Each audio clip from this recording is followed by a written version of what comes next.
가장 적성 국가라고 인정한 나라에 대해서만 인권법을 제정합니다. 최근에 10년간 미국이 그동안 그 인권법을 제정했던 나라보다도 훨씬 더 국민에 대한 인권 탄압이 있었던 나라에 대해서 미국의 전략적 이해관계 속에서 미국의 이익을 지켜주는 정권이 있는 나라에 대해서는 단 한 나라도 그러한 인권법을 제정한 적이 없습니다. 시간이 따라서 정리될 시점에 왔기 때문에요. 이 소위 어떤 한 국가가 다른 국가의 인권 문제를 가지고 국가 차원에서 법을 제정한다라는 것은 사실은 압박과 봉쇄의 의미입니다. 그리고 이것은 관계 단절, 그리고 나중에 가면은 분쟁까지 이어집니다. 그래서 이것을 감내하겠다는 선언입니다. 그래서 저희들이 볼 때는 이러한 것이 결국은 우리 같은 경우에 특히 한반도의 이 안정과 평화, 소위 이 가치가 무엇보다도 중요한 이 시점, 지정학적으로 아주 이 불안정한 이 나라 속에서 우리가 이렇게 긴장을 고조시켜서 정치적 이득을 얻으려고 하는 이런 것은 인정할 수 없다. 노의원도 점점 제 교수님을 닮아가시는 것 같아요. 이제 남은 시간 동안에요. 이제 이 법이 아니라면 대안이 무엇이고, 그렇죠? 또 법과 함께 할 수 있는 대안이 있을 테니까요. 법 외에도 어떤 방안이 있을지에 관한 것으로 네 분께 마무리 말씀 부탁드릴까 싶습니다. 김 교수님. 겁니까? 지금 마무리 시간이 된 것 같아서요. 어쨌든 이제 법이 실효성이 없다라고 하면은요. 또 다른 방안들이 강구되어져야 하겠죠? 어떤 것들이 있을까요? 또 법과 함께라면 어떤 방안도 또 추가로 강구될 게 있겠죠? 무엇일까요? 김 교수님? 사실은 북한 인권 문제라는 거에 대해서 북한의 인권 상황이 대단히 열악하고 또 북한의 인권을 개선해야 된다라는 것이 또 국제적인 어떤 요구도 있고요. 또 우리 국내적으로도 어느 정도의 합의가 모아지는 부분들이 있는 것 같습니다.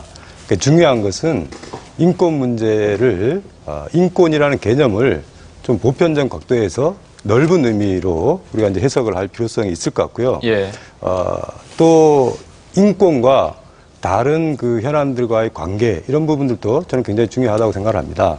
예를 들어서 평화와 인권의 관계 이런 부분들은 현재의 특수한 남북관계 상황에서 우리가 깊이 있게 생각을 해봐야 되죠. 일본이나 미국 같은 경우에는 우리보다는 북한하고의 현안들이라는 게 차이가 날 수밖에 없습니다. 그렇지만 우리 입장에서는 이산가족 상봉도 해야 되죠. 북핵 문제도 평화적으로 해결해야 되죠. 또 한반도의 평화 정책도 이루어야 됩니다. 그런 전반적인 대북 정책에서 북한 인권 정책이 어떤 위상을 차지할 것인가 그거를 같이 얘기해야 되지 모든 것은 필요 없다. 인권 문제만 우선적으로 논의하자 이런 부분들은 사실은 실질적으로 인권 개선에도 효과를 주지 못할 뿐더러 제대로 된 인권 개념은 아니다 이런 생각이 듭니다. 법안에 관한 것 외에 예컨대 국제적인 공조라든가 국제기구를 이용한 것도 있을 것 같은데 제 교수님 어떻습니까? 지금 북한 인권만 최고고 나머지는 다 해결 안 돼도 되고 남북관계 파탄나도 되다 그런 얘기 하지 않았습니다. 북한 주민의 인권 상황이 너무나 열악한데 우리 같은 동포고 또 보편적 가치의 관점에서 볼 때 더 이상 외면할 수 없다. 그래서 남북 관계를 개선해 나가면서 우리가 할 얘기는 당당히 해야 된다. 뭐가 두려워서 자꾸 이게 북한 인권법 제정해서는 안 된다는 얘기 하시는 분은 북한을 상당히 너무 의식하는 것 같아요. 독재자를 두려워할 필요 없습니다. 저는 독재자권이 영원하지도 않고요. 반드시 끝이 있습니다. 우리가 자스민 혁명에서 보지 않습니까? 그래서 이 북한 인권은 인권 그 자체로 접근해서 해결을 추구하는 것입니다. 그래서 이거를 자꾸 연계시키면 안 됩니다. 그 점을 말씀을 드리고 싶고요. 그 다음에 북한 인권 문제는 이미 국제화되어 있고 국제 이슈화되어 있습니다. 그래서 우리 대한민국 정부가 북한하고 상대해서 싸우고 이게 아니라 국제 무대에서 국제 협력을 통해서 유엔 인권기구의 틀 속에서 너희가 약속한 것을 국제인권개혁을 지키라고 얘기하는 거거든요.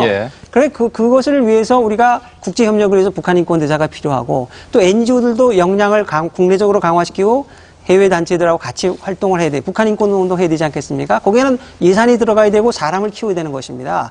그러기 위해서 법을 만들과 제도가 필요하다는 것이죠. 그리고 이 법에서는 북한 인권 실태 조사나 국회에도 보고하게 돼 있고 또 북한의 정부 여러 가지 또 감시도 받고 그렇거든요. 그래서 실효성이 있습니다. 그 점을 말씀드립니다. 노 의원님. 네. 북한 주민의 인권이 실질적으로 개선되고 증진되는 그러한 모든 노력에 대해서 찬성합니다. 또한 북한 주민들의 열악한 인권 상황에 대해서 문제 제기를 하는